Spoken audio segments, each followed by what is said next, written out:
was unable to do so. Because we didn't even have no teachers or anything like that. Learning off the cuff. But when I saw the Black Panthers, I think it was in 1968, going to Sacramento to fight against the Mumford Act, which was when Reagan was the president was the governor of California. He tried to prevent us from carrying weapons. At the time, the law was that we had open carrying, like they have in some states today. But when the Panthers was open carrying, they wanted to change the law. So they changed the law, and it was called the Mumford Act. And so the Panthers went.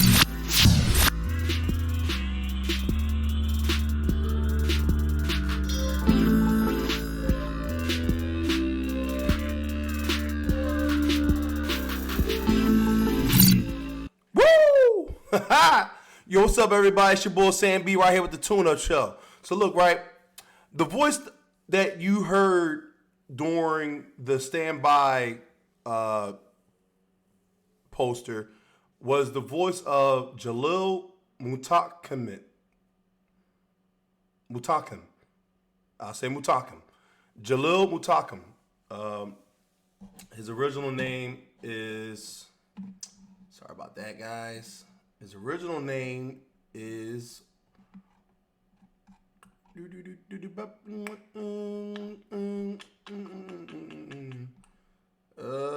What's his original name?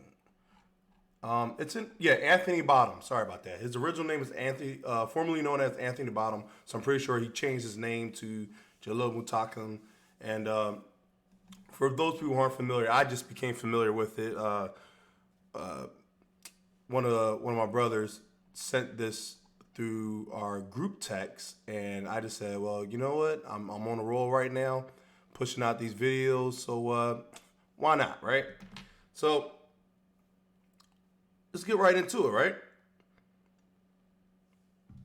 Sorry, I had to put my phone on Do Not Disturb mode because for some reason it messes with the controls of my setup here. Yeah, so we're going to get into this. I don't really know too much about it, but from what I just looked up on, he was part of the Black Liberation Army. It was an underground Black Power revolutionary organization. It was composed of Black Panthers. So basically, it was like a group that came out of the Black Panther Party, and he was one of the people that was in it. And so the reason why he is gaining some kind of prominence right now, because due to the, I have a news article here. I'm going to bring this up. I have a news article here from the Gateway Pundit. Says Black supremacists who killed 2 NYPD officers get speaking gig at New York College.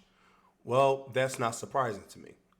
So we're going to read on. The college at Brockport State University of New York booked a paid speech by a black supremacist who killed 2 NYPD officers. Now, obviously, there's a lot wrong with that one sentence right there, but we're going to continue. The university pulled funding for the event after black backlash, but has refused to cancel the speech. So not only, so let me ask you something. We spent a whole lot of time the past 4 years talking about white supremacy and Ku Klux Klan and calling people Nazis. Is there really room in this world for 2 supremacy groups? I mean, is there a black supremacy right now going on? Is that where we're headed? Because see, right now, what a lot of people need to understand is that what's happening right now is that they're trying to get this race war up and running. They've been trying to get this race war up and running for the longest time, at least within the last 50 years. And that's just something that they're not going to let go. I think that this is definitely part of the controlled opposition to rile up the emotions of white people, most likely your middle America white people, so they can do something or want to react to this. So we're going to continue this. Jalil Mutakim, formerly known as Anthony Bottom, assassinated the officers as part of the Black Liberation Army in 1971. The event is titled History of Black Resistance, U.S. Political Prisoners, and Genocide, a conversation with Jalil Mutakam, and is set to take place on April 6th. Now, Jalil is author of the seminal work We Are Our Own Liberators. A description of the event states he gained his freedom in fall 2019 and currently resides in Rochester, New York. He is a member of the Citizens Action Network and People Liberation Program, as well as a grandfather, father, mentor to many, and loving human being.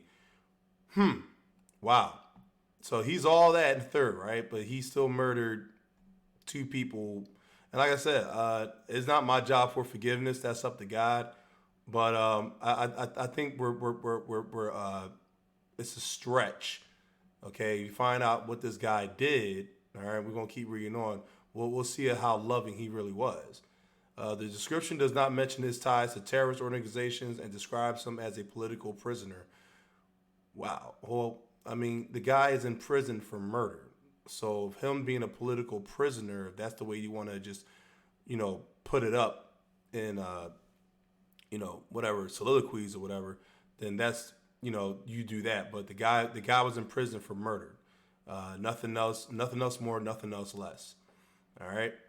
According to a report from the National File, Mutakam has been invited to speak under a grant for promoting excellence and diversity. Additionally, the convicted cop killer is set to be paid a little over $1,000 for the event, according to the university. Good God. So, I mean, really? So not only, is he a murderer, and they're going to allow him to, I mean, all right, so let's read what he did. On May 2nd, 1971, Mutakam and a fellow Black Liberation Army member shot NYPD officers Waverly Jones and Joseph A. Piagentini.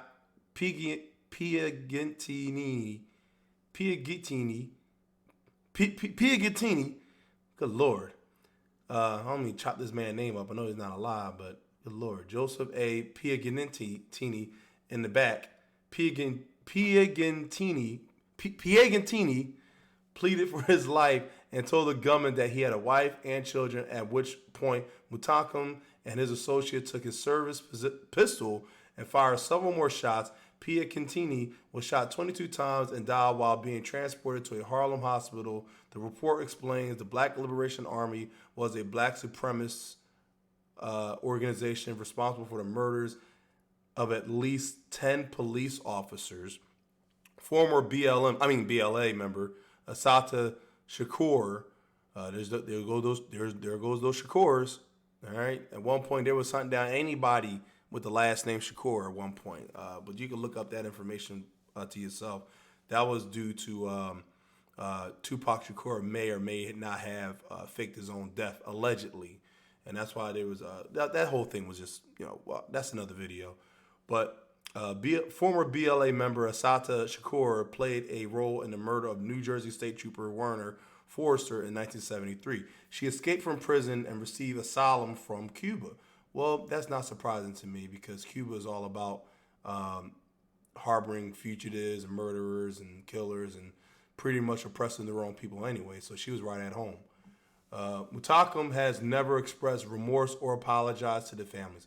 Well, that's not surprising. Diane Piagentini,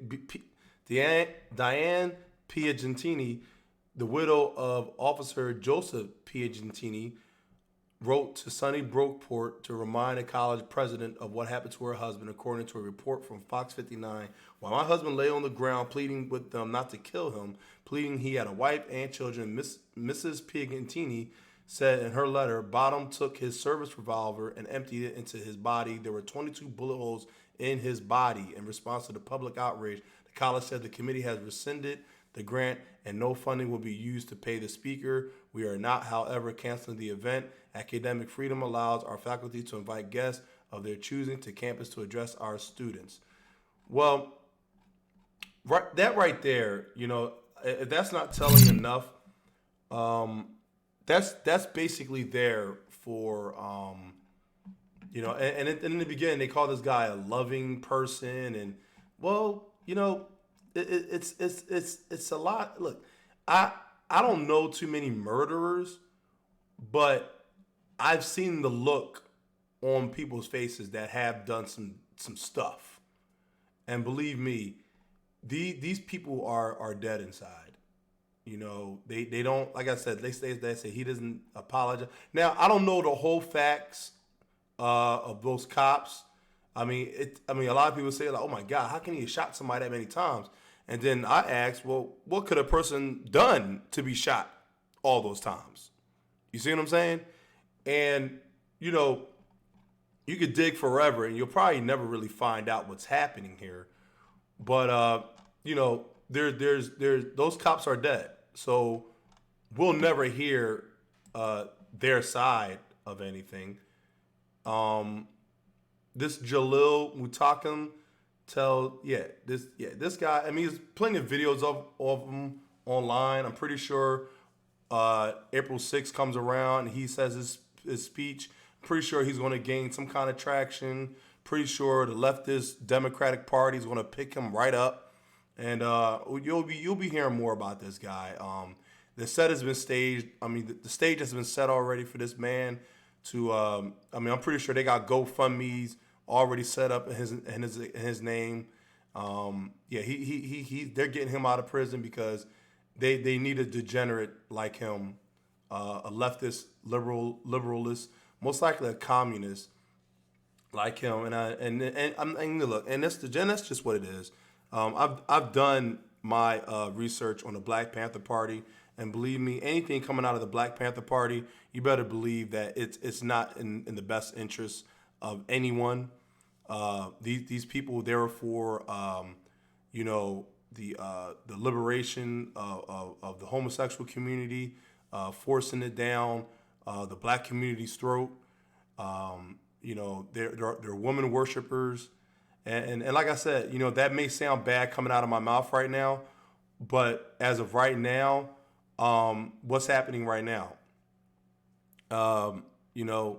You look at, it's run amok, and like I said, I did a whole series on the agenda of the LGBT community, and the Black Panthers were a part of that. So I have no reason not to believe that the Black Liberation Army was a part of it too. I mean, it's in their name, liberation.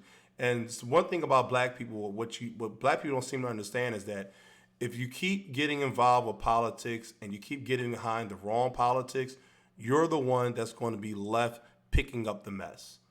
Okay? As usual, you're the one that's going to get put in prison. Now, they have this so-called freedom fighter, civil rights leader, Jalil Mutakim, and he murdered 2 officers over 40 years ago.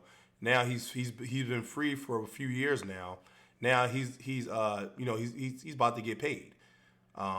He's being looked at as the current Malcolm the current Malcolm X or Martin Luther King Jr. And it's just not so. It's not good. I don't like it. I've never been for groups that are black extremists,